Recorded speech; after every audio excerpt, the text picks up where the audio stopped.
आपके पास ये W R और ए तो बता दिए थे ना, इसमें तो यस कोई सर, दिक्कत वो नहीं तो है। पता है। तो यस नो सर, उसमें सर। तीनों मोड में प्लस लगा दीजिएगा ना। ठीक है, तो जैसे डब्ल्यू के साथ प्लस लगाएंगे तो राइट रीड हो जाएगा, आर के साथ प्लस लगा देंगे तो रीड और राइट दोनों हो जाएगा, और ए के साथ प्लस लगा देंगे, ठीक है, तो अपेंड और रीड दोनों हो जाएगा। क्लियर? Yes sir. ठीक है, तो मल्टीपर्पज के लिए आप प्लस लगा के काम कर सकते हैं वहां पे। सर बाइनरी मोड बोले हैं वो। उसमें बी लगा दीजिएगा तो बाइनरी हो जाएगा, फिर आप कैरेक्टर बाय कैरेक्टर जो डाटा राइट कर रहे हैं ना, वो इनकोडेड हो जाएगा।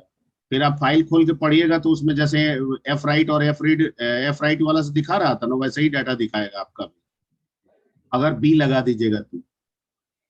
Binary mode. हाँ, तो अगर आप अपने डेटा को सेव करना चाहते हैं तो बाइनरी में सेव कीजिए, लेकिन तब बात है कि उसको रीड तभी कर पाइएगा जब उसका रीडिंग का प्रोग्राम आप लिखिएगा। क्लियर? Yes sir. बुक मिला है ना तुम लोगों को कि बुक नहीं मिली है? है सर। सर। मिली है तो बुक बुक भी थोड़ा पढ़ा करो, थोड़ा नेटवर्क से भी देखा करो। बहुत सारे साइट्स है जो बताए थे, पहले भी बताए थे, वहां से करोगे, वहां ट्रू नॉलेज होगा। साइट बताए थे। हैं?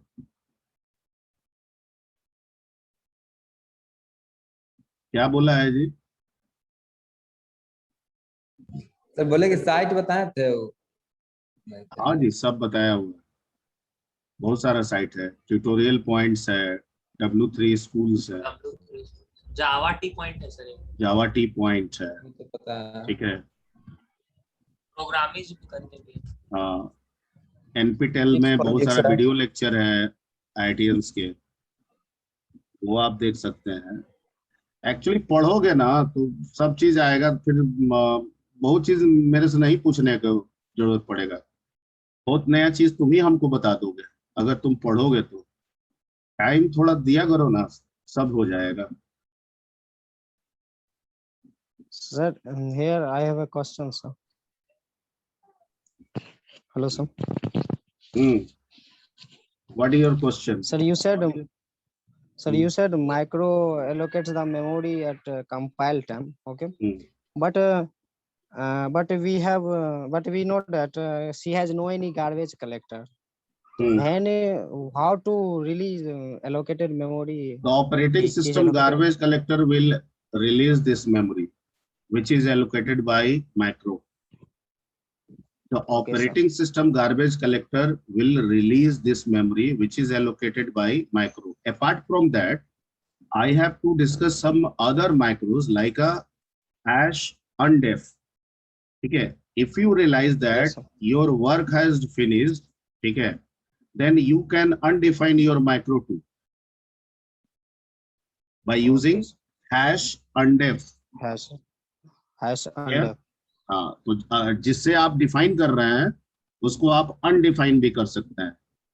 ठीक है, तो अनडिफाइन करेंगे तो वो जो मेमोरी अपना रिलीज किए हुए है वो उसी समय जैसे अनडिफाइन कर रहे हैं, आप ओएस को इन्वोक कर रहे हैं कि ये मेमोरी यहां से क्या कर दो, हटा दो। Clear? Hash undef sir. Hash undef आगे सब बताएंगे, धीरे धीरे सब होगा, 3-4 कम से कम बताना ही है हमको। Thank you. Okay, so let's come to the micro first, इसमें थोड़ा सा समझ लें। तो इसको क्या बोल रहे हैं कि when we invoke micro like function, जैसे फंक्शन को बुलाते हैं, कॉल करते हैं ना, वैसे माइक्रो को भी हम करेंगे। Then it will not execute the expression, ये अपने एक्सप्रेशन को एग्जीक्यूट नहीं करेगा, कॉल करिएगा तो फंक्शन करता है, ये क्या करता है, it simply copy that expression, उसका जो भी एक्सप्रेशन होगा ना उसको क्या करेगा, ये कॉपी करेगा। कहाँ पे? To where it is called, जहां से इसको कॉल किया जा रहा है वहां पे जाके उस एक्सप्रेशन को कॉपी कर देगा। तो इसका मतलब एग्जीक्यूशन ये नहीं करता है, एग्जीक्यूशन कहाँ पे होगा, जहां पे कॉपी होगा वहां पे होगा, कंपाइलर के द्वारा होगा। यानी प्री प्रोसेसर का मतलब यहाँ पे प्री प्रोसेसर में ये क्या कर रहा है, जो माइक्रो का एक्सप्रेशन है, ठीक है, आपके प्रोग्राम के कंपाइल होने के पहले जहां से इसने आपने इसको कॉल किया है वहां पे जाके अपने एक्सप्रेशन को कॉपी कर दे रहा है, और जब कंपाइल हो रहा है तो वो एक्सप्रेशन कंपाइल्ड हो जा रहा है। फंक्शन ऐसा नहीं करता है, मैं इसको समझा रहा हूं। ठीक है, इसको कैसे करेंगे हम लोग, हैश डिफाइन, उसके बाद यहाँ पे आप क्या देंगे,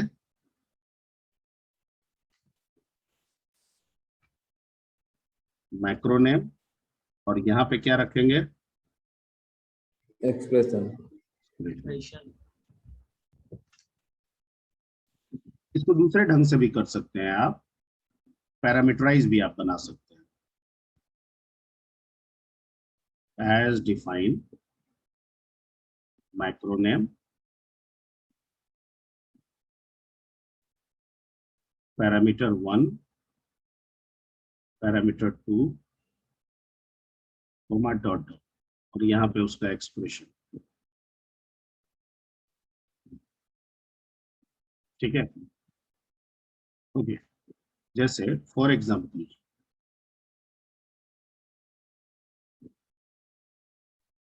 मान लीजिए कि आप हैश डिफाइन और यहाँ पाई नाम से एक माइक्रो बना रहे हैं, और यहाँ पे आपने लिख दिया 3.14, और आप प्रोग्राम में, अब जरूरी नहीं है कि इसको सोर्स कोड में हम ऊपर में ही लिखें, हम इसको मेन के अंदर भी लिख सकते हैं। ठीक है, जरूरत के हिसाब से मेन के अंदर भी इसको यूज किया जा सकता है। ठीक है, वॉइड मेन, और यहाँ पे अगर मैं यूज करूं, मान लीजिए कि एक मैं फ्लोट ले लूं, समझाने के लिए डायरेक्ट मैं यूज कर रहा हूं, r इज इक्वल टू, ठीक है, पाई आर स्क्वायर। तो मान लीजिए कि यहाँ पे मैं लिख दूं पाई, और यहाँ पे लिख दूं कुछ भी 5 × 5। ठीक है, तो एक्चुअली हो क्या रहा है कि जैसे कंपाइल करा रहा है वो, कंपाइलेशन के समय ही, प्रोग्राम जब आपका कंपाइल करा रहा है वो, कंपाइलेशन के समय ही, ठीक है,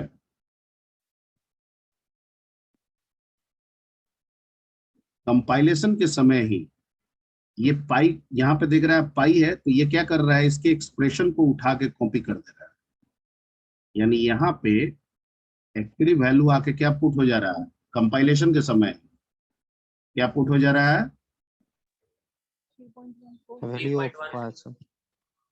3.14। देखिए एग्जीक्यूट बाद में हो रहा है, आपने प्रोग्राम को कंपाइल किया, ठीक है, कंपाइलेशन के समय ही यहाँ पे आपने पाई लिखा, वो लाके क्या रख दिया, 3.14 कॉपी कर दिया। क्या कर दिया, कॉपी से कॉपी। कॉपी। यानी कि कॉल यहां से पाई हुआ है, यहां से कॉल हुआ, यहां से आपने पाई को क्या किया, कॉल किया, कॉल और ये यहाँ पे लाके क्या कर दिया, उसको असाइन। असाइन कर दिया। ठीक है, अब आप मान लीजिए प्रिंट करेंगे, आपका प्रिंट करेगा, इस प्रोग्राम को आप रन करा के चेक कर लीजिएगा कि आ रहा है कि नहीं।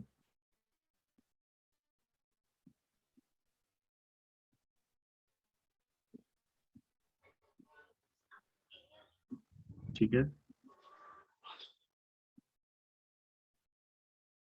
ओके। अब मान लीजिए कि आप कोई नंबर दे रहे हैं, सपोज दूसरा एक एग्जांपल हम हैश डिफाइन स्क्वायर, आप इसमें एक नंबर भेजना चाहते हैं। ठीक है, तो स्क्वायर का मतलब क्या होता है, 2 बार गुना। यस ठीक है, वॉइड मेन,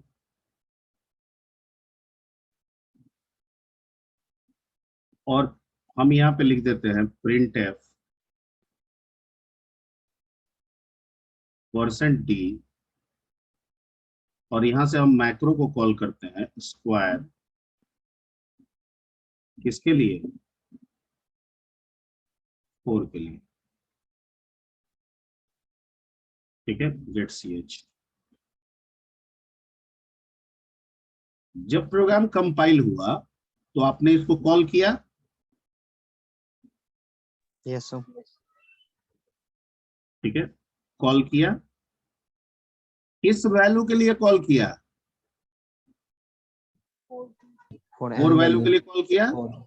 ठीक है, तो अगर यहाँ पे n का मतलब 4, इसने क्या किया, इसको कॉपी किया, इस एक्सप्रेशन को इस जगह पे कॉपी कर दिया, इस जगह पे। ठीक है, लेकिन इस जगह पे उसने क्या कॉपी किया, n इंटू एन नहीं, 4 into 4. यानी जब कंपाइलर इसको रन किया तो उसको यहाँ पे स्क्वायर 4 नहीं मिला, उसको क्या मिला यहाँ पे, 4 into 4. 4 into 4 4. into 4. 4 into 4. 4 into 4। लेकिन ये हम लोग इसलिए यूज करते हैं या आपको इसलिए बताया जाता है क्योंकि ये कंपाइल टाइम पे अवेलेबल रहता है मेमोरी में, और जब आप रन कराते हैं तो इसकी एक्सेसिंग क्या होती है, डायरेक्ट होती है। एंड दैट्स व्हाई फंक्शन के रेस्पेक्ट में, ठीक है, ये क्या होता है, फास्टर हो जाता है। लेकिन ड्रॉबैक ये है कि बड़े बड़े कामों के लिए हम इसका इस्तेमाल नहीं कर सकते हैं, इसका इस्तेमाल हम छोटे छोटे कामों में कर सकते हैं। क्यों? क्योंकि ये एक ही लाइन में डिफाइन होता है। कितने लाइन में डिफाइन होता है, एक ही लाइन Only one में। line. एक लाइन में। ओके, सर हम्म, सर जहाँ स्क्वायर वाला था उसको एक बार दिखाइए।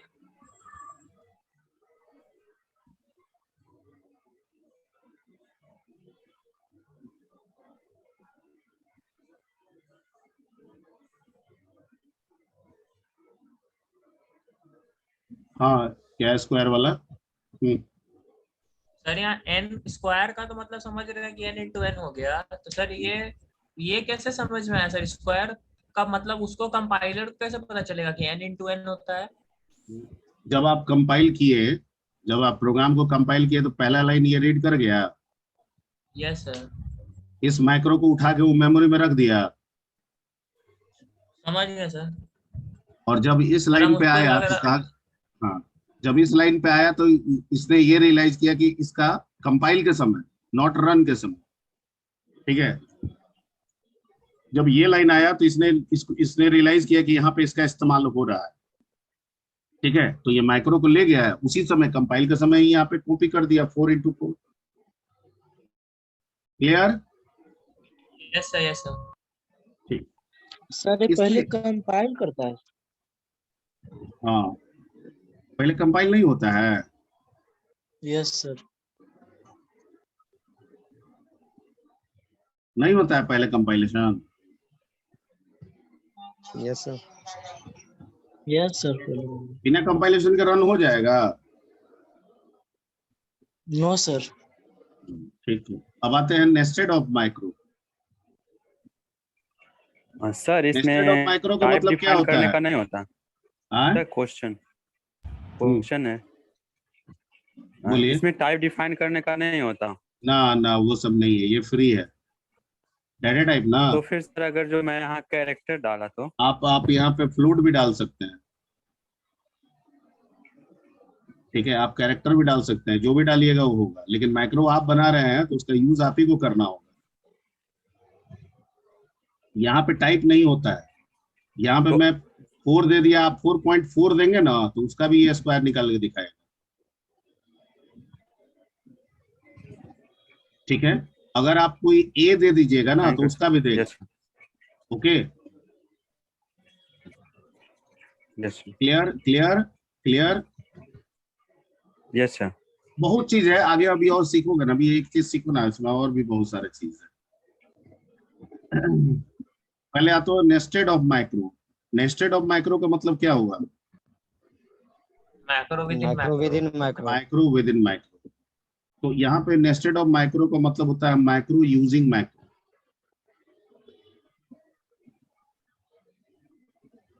माइक्रो यूजिंग क्या मैक्रो माइक्रो, ये समझ।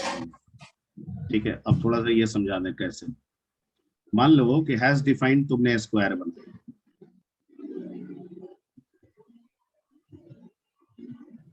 इसके लिए n के लिए क्या लिखा, और एक दूसरा मैक्रो बना रहा है हैज डिफाइंड क्यूब।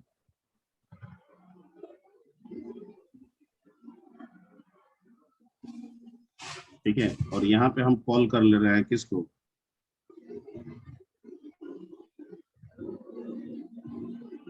क्या ये नहीं हो जाएगा?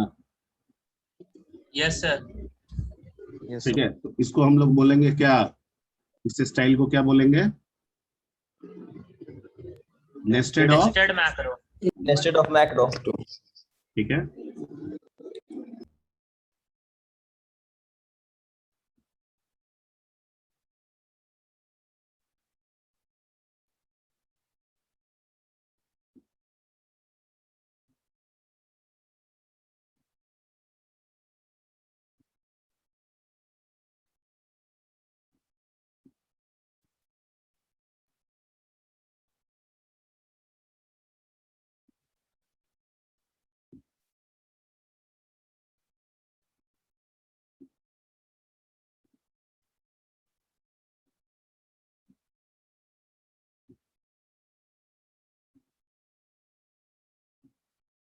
ठीक है, तो पहला से आउटपुट क्या आएगा, 9 सर, दूसरा से 27। 27. क्लियर? ओके, सर एक ही प्रिंट में सर दोनों नहीं हो सकता था।